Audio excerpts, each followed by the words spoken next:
get started. If you have not signed in and grabbed the papers, they're over on the table over there. We invite you to grab that. My name is Stephanie Vestal. I'm the Director of Strategy and External Affairs, and Dr. Wright has tagged me in to do some of the presentations today, but he is here and will welcome us. But we'd also like to bring up our school board director, Vicki Hatter, and two of our city directors to welcome you as well, so if you all don't mind.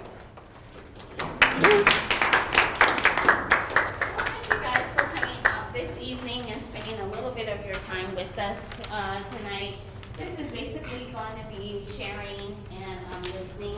And so you're going to hear some information around the strategic plan. You're going to hear some information around cell phone use policy, as well as whether or not you want to go to an alternative or your own type like calendar. So with that, I'm going to turn it over to my brand city director, Andrea Lewis, and then you'll hear it later from me at the end.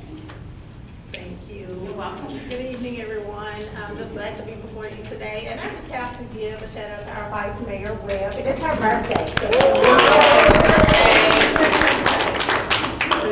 But I won't be before you long. I'm very interested to hear the updates, and it makes me happy to see community members and on the education side as well as just the community come together to do what's right for our students. So I am eager to hear more of what's going to come up for today, but I do have to keep my city hat on and just ask that you please support the results for the Rock sales tax. If you are a resident of Little Rock, I am asking, I'm sure Vice Mayor would feel the same way, but we are asking for your support. So you may have been here and vote for it twice. Like, what does that mean? It means 5/8 of the penny and then 3/8 of the penny. We need the whole penny. 5/8 is to get the capital projects, to get things in motion when it comes to parks and the port and affordable housing and it's 4 Ps, but public infrastructure.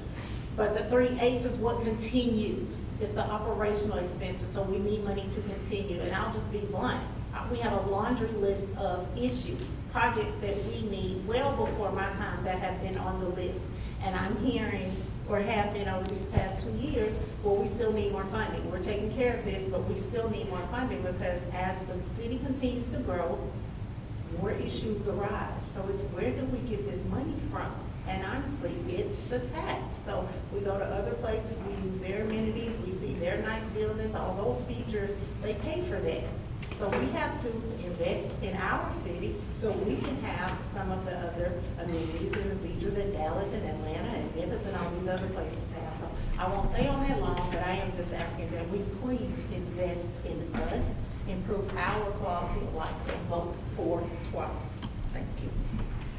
Thank you. And I agree with Director Lewis. I agree with everything she said. Also, I am a proud product of the Little Rock School District. Go all. Yes.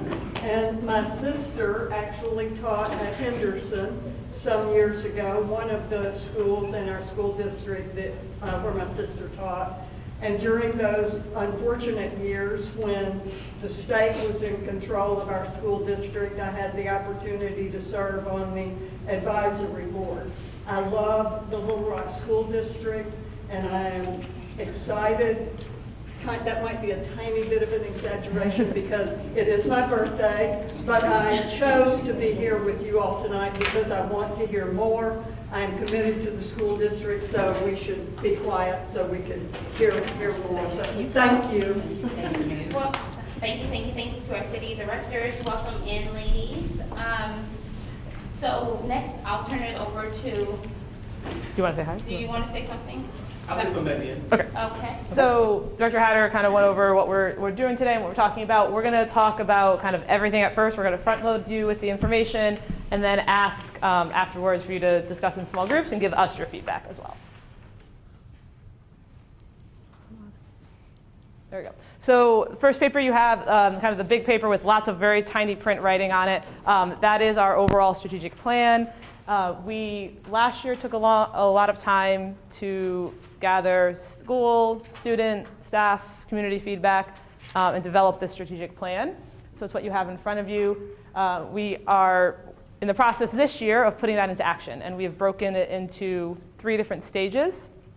And so you'll notice there's kind of some color coding as to the stages. So kind of the brownish maroon color is what we're calling our phase 1, stage 1 action plan. So we have teams of staff members that are working on each of these initiatives. They all fall into one of our themes. So affirming school cultures, meaningful student learning experiences, valued and equitable school options, and excellence in our talent. So each of the action teams are working on their plans right now, their timelines, and over the next year and a half of school, we will be executing these 9 initiatives that are in kind of the brown color, and then we'll move on to the light blue and then to the purple. You also in your packet have a little bit of a more detailed, there you go, outline of what year 1 looks like. So just to hone in on year 1, these are some of the things we are working on. Sorry, this is not. There we go. So you'll notice that these are the initiatives. A lot of these initiatives we picked for year 1 are ones where we feel like we already have a foundation in our school district to build off of, or we think that these are important to lay the foundation to build off of future initiatives. So I just want to give everyone a minute to kind of look through the strategic plan really quickly, look at these initiatives, and if you have a question right now on the strategic plan, we'd be happy to answer it because our small groups later on are going to focus more on the cell phone and the calendar issue. So if there's a strategic plan question, you could answer that now.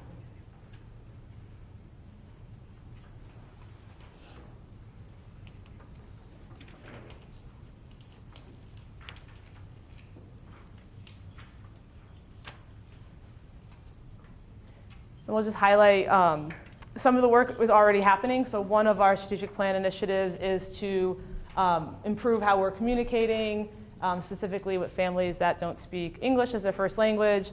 And we've done some work, don't have it here because we didn't have a need for this town hall, but at other town halls we've had people come and use this app called Worldly, which has allowed them to have real-time translations on their phone. So we're looking into things like that to help improve our communication as well. So that's just an example of one thing that is being worked on in line with the strategic plan.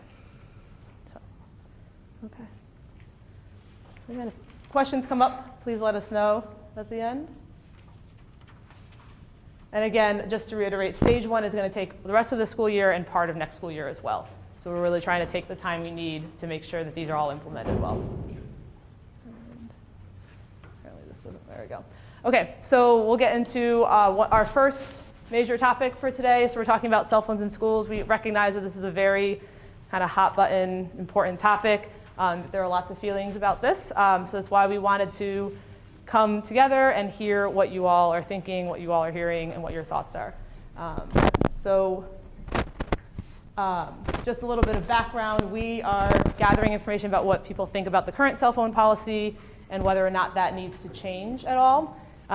As you all may or may not know, lots of states and districts around the country are making changes, are implementing different policies, restrictions. So the state of Arkansas initiated a pilot program to look at this more, to try and reduce cell phone use during school hours in an effort to help increase student mental health. And so we are doing that as well. Currently, our cell phone policy is here. It essentially says that students are not permitted to use electronic devices in a way that interferes with a classroom environment and not allowed during test administration. I think most of us know that cell phone policy is probably implemented very differently depending on what school that is and has varying effects in schools. So we're looking at what people think we should be doing about it. There's lots of research out there to support that cell phone use in schools for students has a negative impact on their mental health. We know that a lot of our incidents at school, violent incidents at school, have something to do with online bullying or social media or something with cell phones. So we know that that is a factor that is negatively contributing to our schools. But we also know that for a lot of people, cell phones are important for a safety issue. That there's families that want their students to have cell phones in school for safety reasons or communication reasons, and that sometimes cell phones can be used positively in an academic way. So we know that there are 2 very specific sides to this.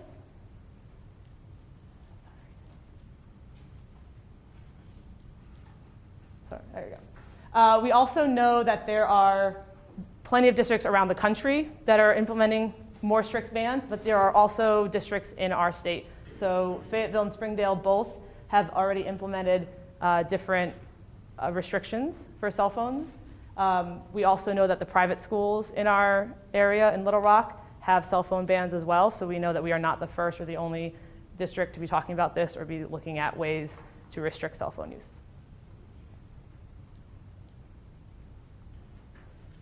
At some point I'll find the right sensor for this here, where that is. I'll just go stand on it. There we go. So when we come back to this, we're going to ask you in groups just to chat with each other and to let us know what your thoughts are about cell phones or what questions you have. So we'll pass around papers in a little bit and talk about that. We also know that we're not going to come out of this with a specific answer. We're not talking about specifically how we should be doing it. We're just talking about whether or not we should be restricting cell phone use in schools. So we know that at some point we're going to have to talk about the how. There are districts that are using the Yonder pouches. There are a lot of different other ways to do it. But right now we kind of just want to know is whether or not we should be restricting cell phones. So we have,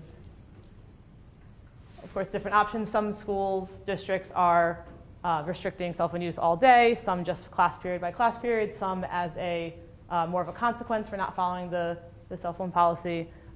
There could be other options as well. Okay.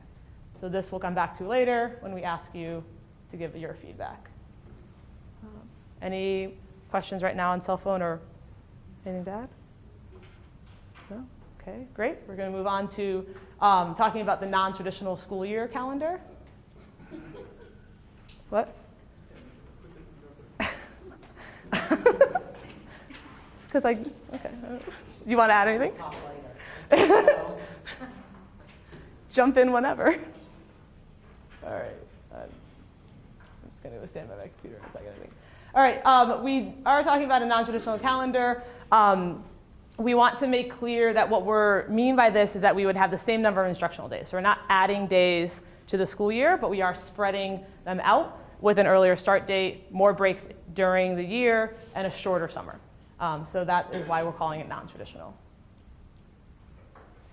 We are not, again, the only district in the state or in the country that has kind of adjusted their school calendar. A lot of reason for this we'll talk about, but a lot of it has to do with summer learning loss and about mental health for both students and our staff.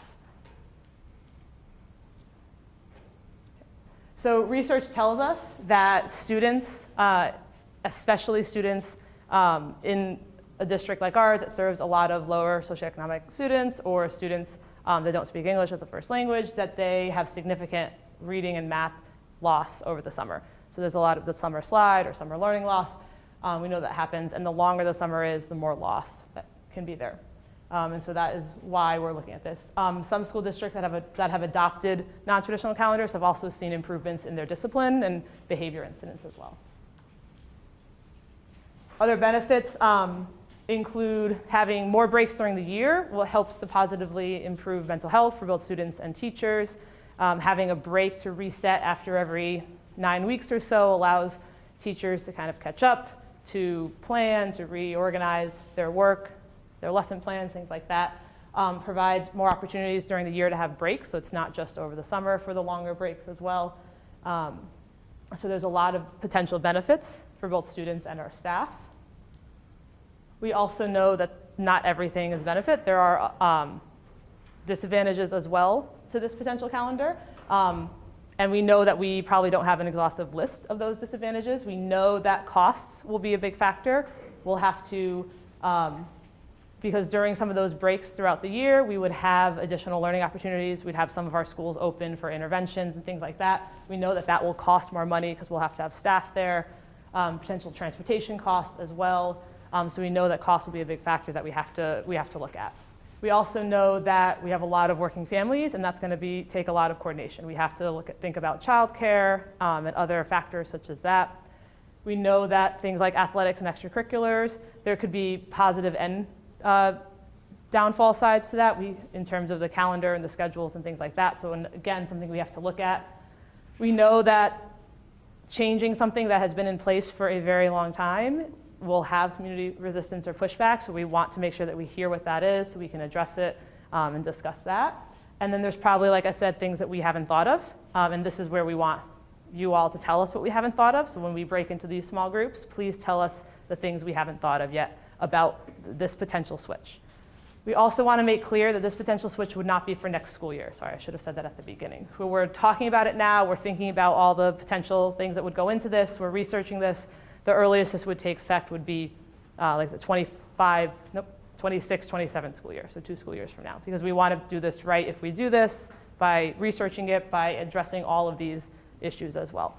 So just keep that in mind too.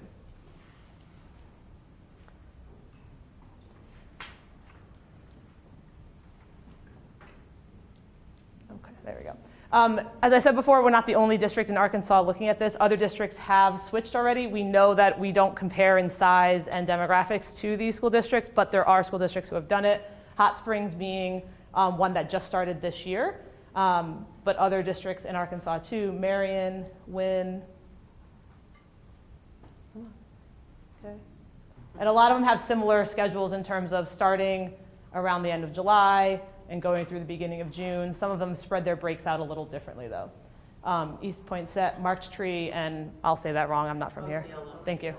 Yes. In the summer, it looks like they have over a month off.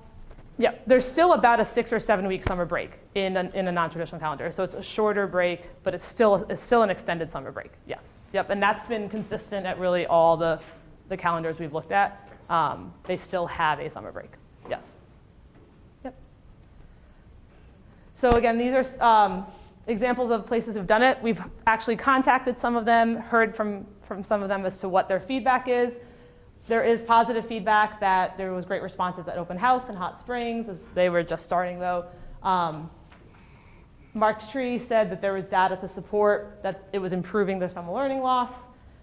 Their teachers enjoy having additional breaks. Marked Tree also did tell us that the summer is very tight. So we all know, or we don't know, in schools, summer is a time where there's a lot of building improvements and maintenance.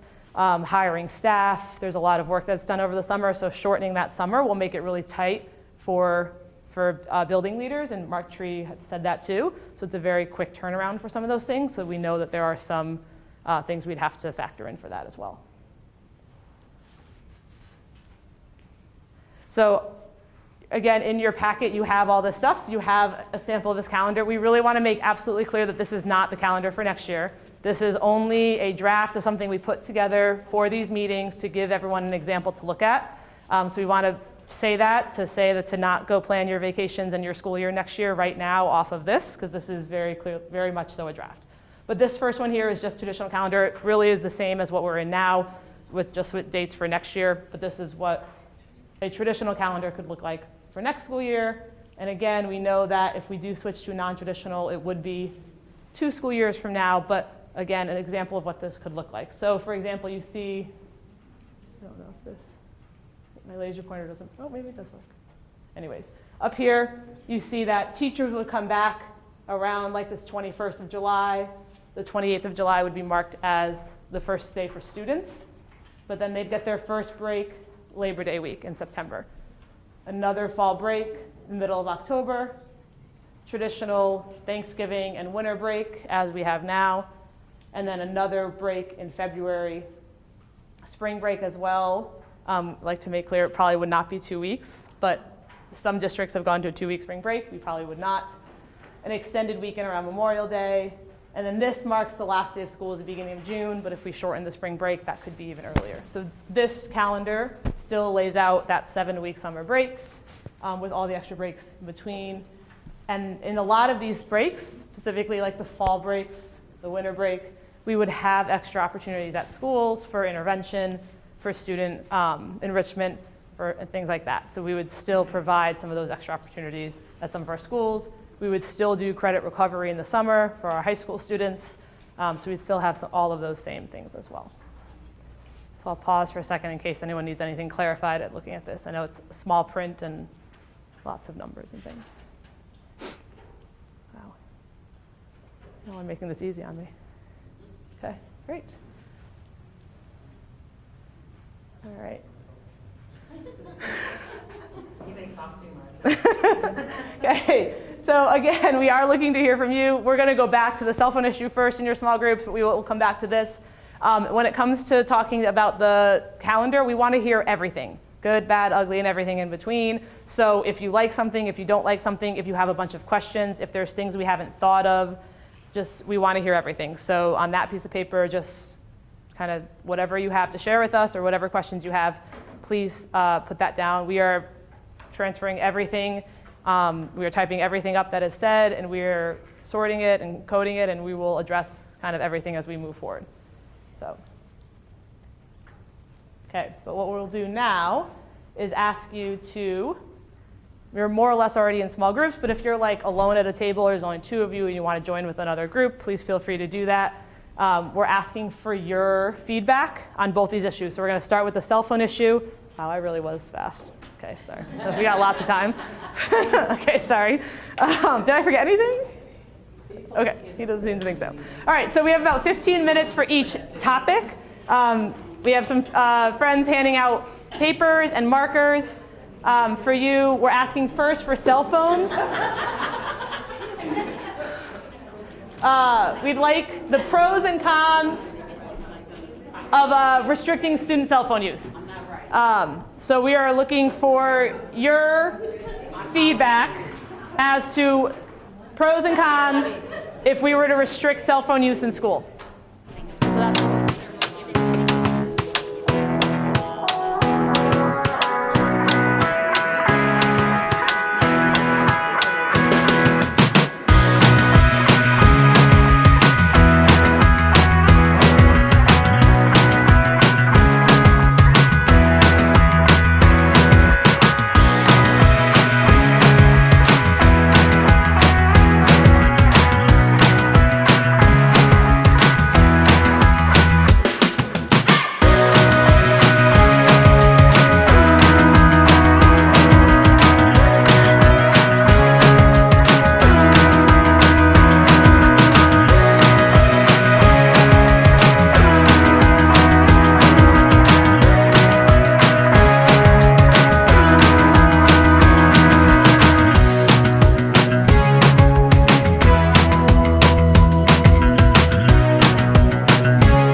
you if you feel comfortable. We're asking you to vote on both the issues, so can't miss it. It's on the door, on your exit door. So on the left side, the question is, should LRSD restrict, it should say student, but restrict student cell phone usage in schools?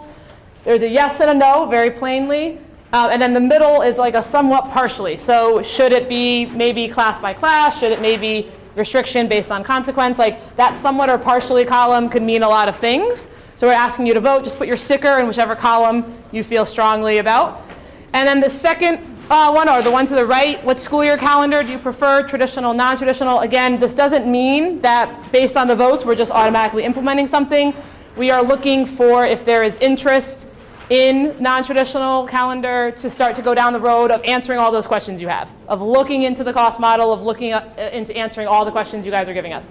So that's what that vote would mean, is should we be looking into that? So don't.